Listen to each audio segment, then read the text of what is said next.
Welcome back. We're live on Arise News here at the KPMG Insight Center. It is still, of course, Budget Day 2025, Arise News KPMG collaboration. It's my favorite topic, and unfortunately, we have such little time. But let's jump into it as quickly as possible. Technology, artificial intelligence. I have with me Lawrence Samadi, partner, KPMG, and Ladi Asuni, partner at KPMG as well. Thanks to you both for joining us and for being here with this fantastic conversation. We have on the board there 1.62 trillion technology and digital economy that has been allocated. Lawrence, what does this say about the intent of the government in terms of boosting technology?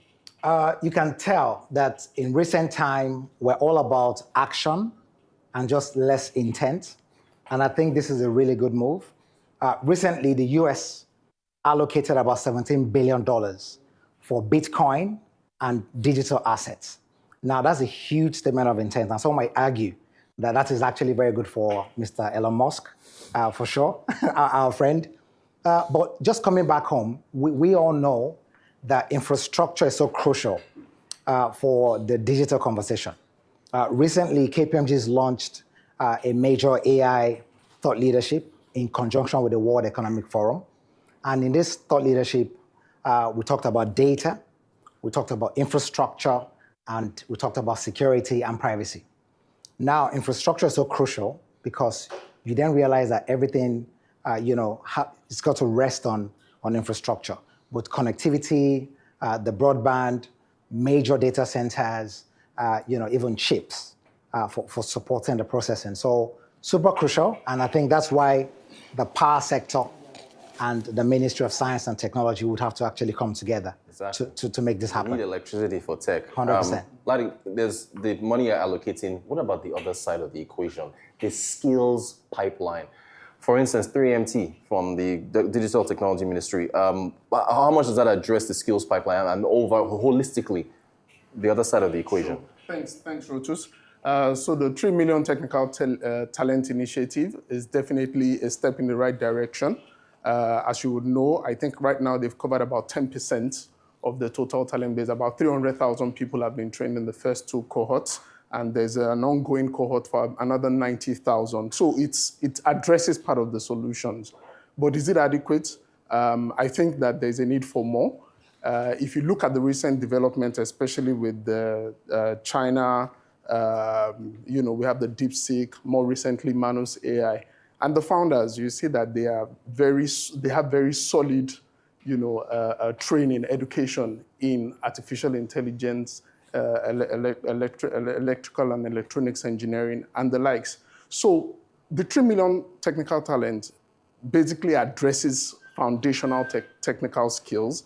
It bridges the immediate gap, but the longer lasting sustainable approach to building talent, technology talent, has to go back to our educational system, the educational curriculum. How do we build a team of engineers right from the foundation of our universities, in our primary education, secondary education, so that we are able to have that steady pipeline even beyond this 3 million talent program. Thank you, Lawrence. Lawrence, I have Grok AI on my phone, right? ChatGPT and all that. What's the immediate benefit of AI to public-private sector? I think the first part I would associate to this is the efficiency that it just brings to everyday life. For some of our clients, they're bringing in efficiencies into how they monitor controls, how they manage risk, how they make investment decisions. AI is sort of just helping with all of that. And that's what the large language models are helping you do. Because when you aggregate a lot of data, you can make better decisions because the data is now being trained over and over and used by various people. Ladi talks about DeepSeek, and we all know that they built a smarter, and cheaper, compared to open source and what open source has done. So I think we've got to just find a way to see how everyday life is improved. Just yesterday, I was following a young man's story. His name is Aziz from Unilag Mechanical Engineering. He's built his own GPT called Yan GPT. Okay. And basically, he's just taking the basic everyday language you would hear on the streets of Lagos or on the streets of Nigeria. Yeah.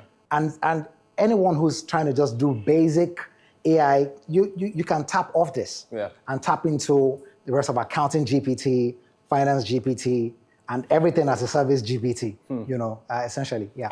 Ladi, any fear that this can make students lazy in terms of what these AI assistants, agents can do in terms of research queries, and so on and so forth? All right, thanks. So just referencing our recent publication, like Lawrence talked about, the Blueprint for Intelligent Economies, we identify skills, awareness, as well as application of AI as foundational elements of building sustainable, intelligent economies. While there are fears that adoption of AI can make students lazy, just like you rightly said, the truth of the matter is that AI is a tool, right? It's not a replacement. So the real focus should be on how do we ensure sustainable application of AI. Part of the things that our reports recommend is taking that sectoral view to how AI is applied. How do we integrate it, into our curriculum? How do you apply AI in agriculture? How do you apply AI in security? How do you apply AI in finance, financial inclusion, or even in things like in delivery of government services? Now, when we look at our students, the fear can be that, okay, if people have, just like you said, you have Grok on your phone, does that mean that you're not having genuine conversations with people because, people can easily look up answers? We need to shift from our traditional educational delivery or assessment models to things that require interaction, to things that are focused on application of AI as opposed to the traditional, the take assessment home. We need to look at how people can collaborate, how people can deliver, and apply AI in real problems in the society.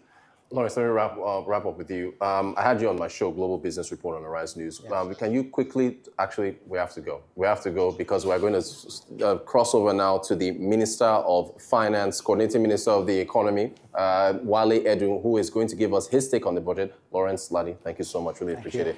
Let's get over to Abuja now and talk to the Honorable Minister, Wale Edun. Good afternoon to you, sir. Thank you so much for joining us. Joining us here on Arise News, KPMG Budget Day 2025. We've spoken a lot about the 2025 budget of restoration. Sir, Honorable Minister, I want to get your thoughts on how you see things playing out in 2025 with this budget of 54.99 trillion naira. Discussion of AI. There are 4 things that are really key if we are to benefit from AI. And it's quite a tall order. You need the computer capacity, you need the data, you need the skills, and you need the electricity. But that's an aside.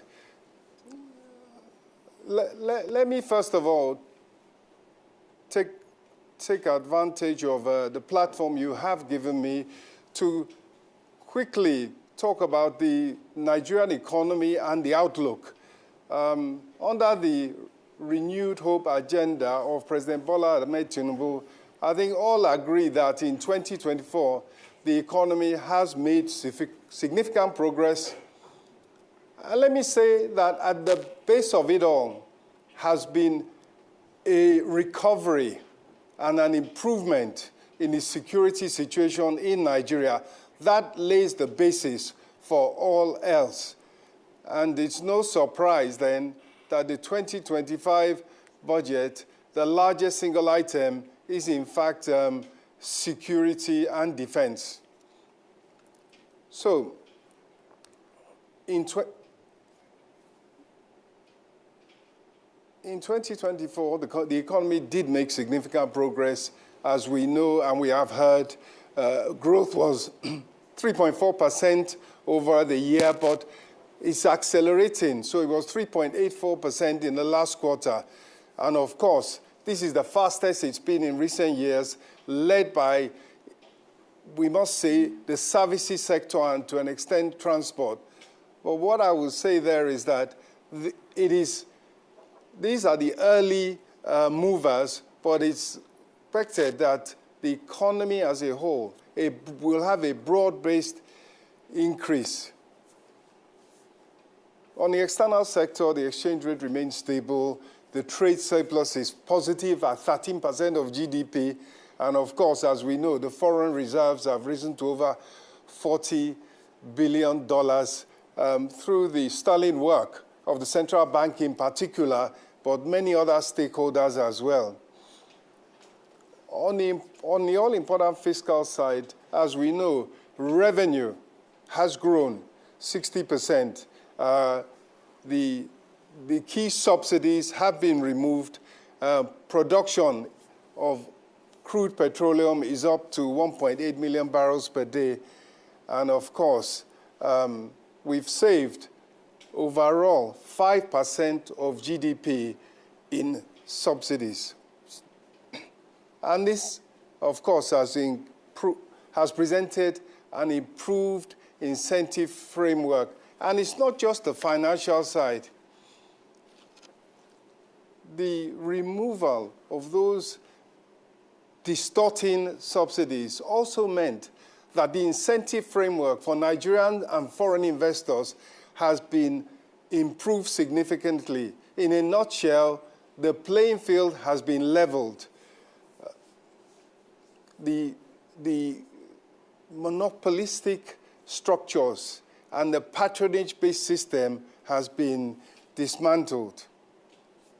When we look at the all-important fiscal situation, the fiscal deficit is down to about 4.4% at the end of the year, and debt servicing is down from a totally unsustainable well over 100% to now just about 60%, and with revenue increasing, that figure is meant to be falling.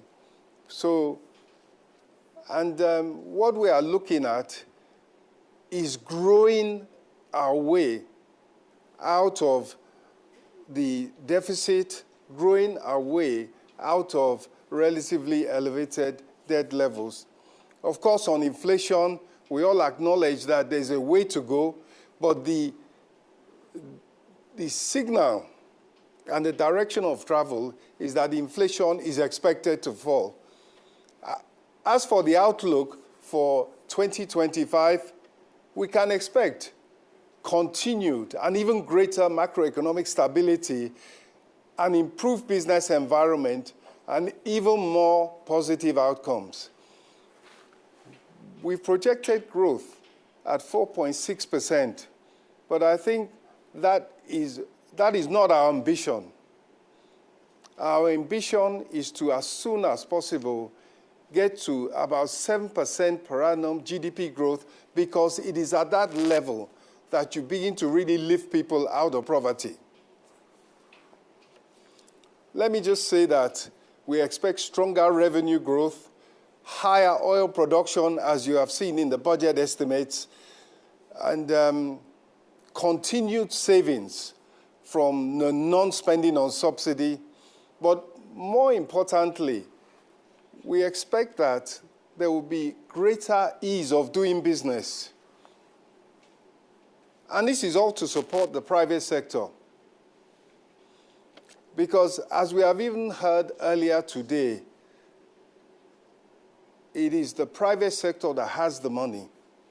It is not government budget that will fund, for example, the infrastructure deficit, which requires $100 billion investment per annum. So the plan and the commitment of Mr. President and his policy is to crowd in the private sector. And let me just give us some examples of success in that area. I've just talked about infrastructure.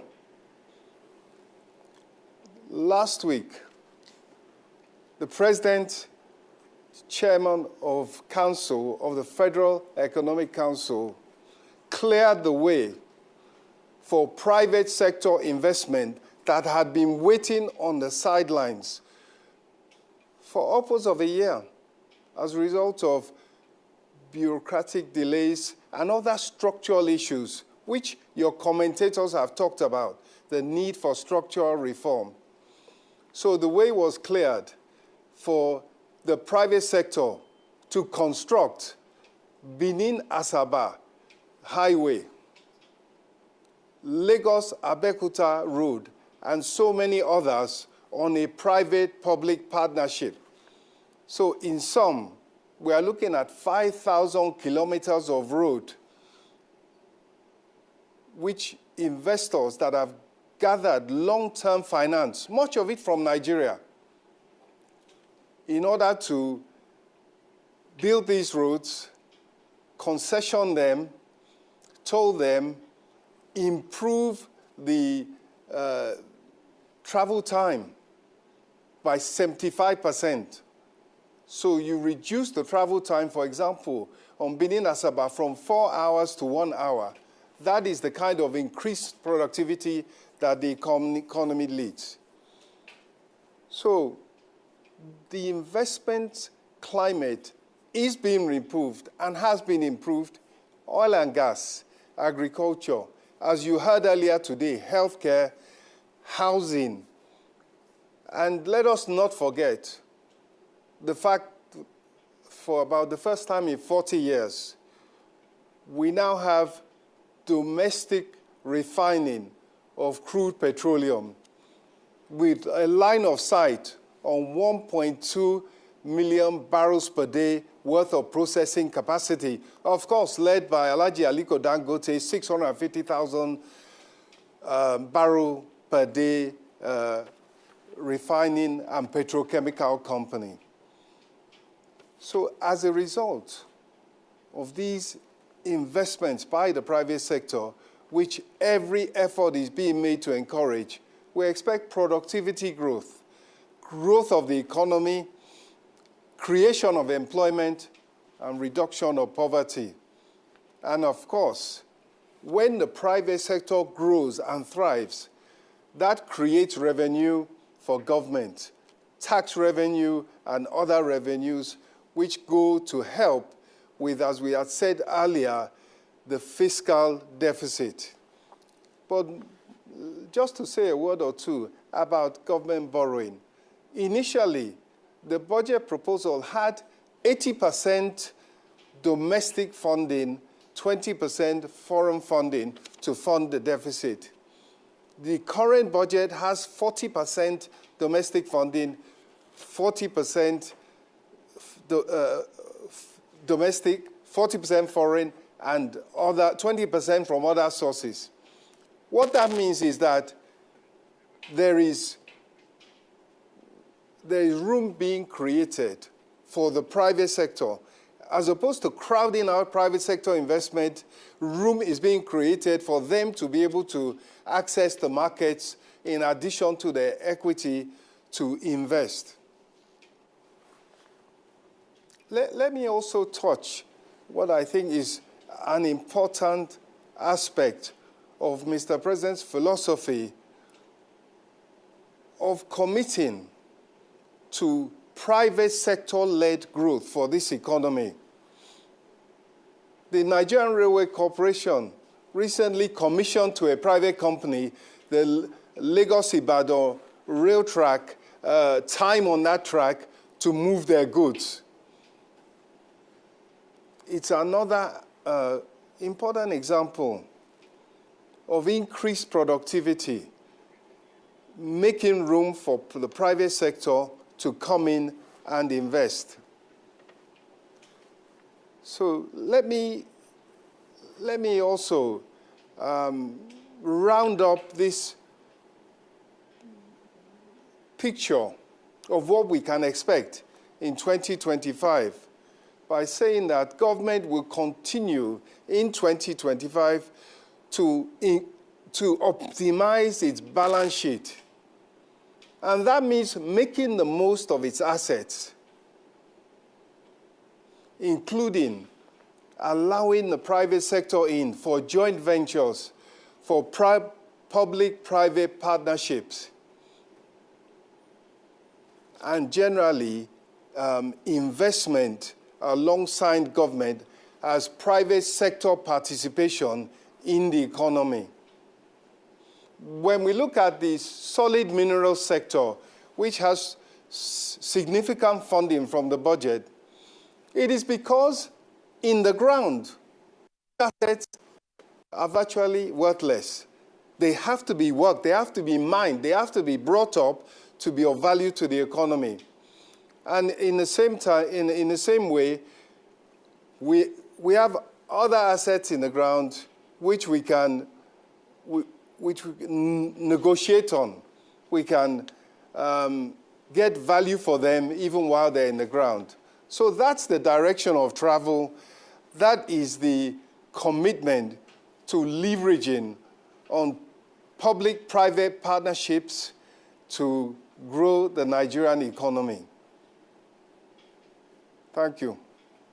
Honorable Minister of Finance, Coordinating Minister of the Economy, Wale Edun, thank you so much for the optimistic picture of the future. Heavy emphasis on domestic revenue mobilization, also on the private sector, leveraging on them, bringing in investments, cutting down travel time, stable exchange rate, higher oil production, and of course, the likes of Aliko Dangote in the downstream sector, of course, with improving our refining capacity. We thank you so much for joining us live from Abuja to share your thoughts with us here at KPMG Arise News 2025 Budget Day. Thank you so much, sir. Thank you. With manufacturing, we have a panel up next to react to what the minister's comments and also talk about boosting manufacturing here in Nigeria based on what we're seeing with the budget. It is KPMG Arise News 2025. Yes, go ahead, sir. Go ahead, please. Of course. Of course. If I may still have the last word, I once again commend KPMG, and of course I commend Arise for this production. And also, I would like to commend the Minister for Budget and Economic Planning, as well as the National Assembly, and all those who have put together this all-important 2025 budget of restoration under the leadership of President Bola Ahmed Tinubu. Thank you. Thank you. We appreciate the shout-out. Thank you. Well done, KPMG. Well done, Arise News. All right, we'll be right back after this break to talk manufacturing. Stay tuned.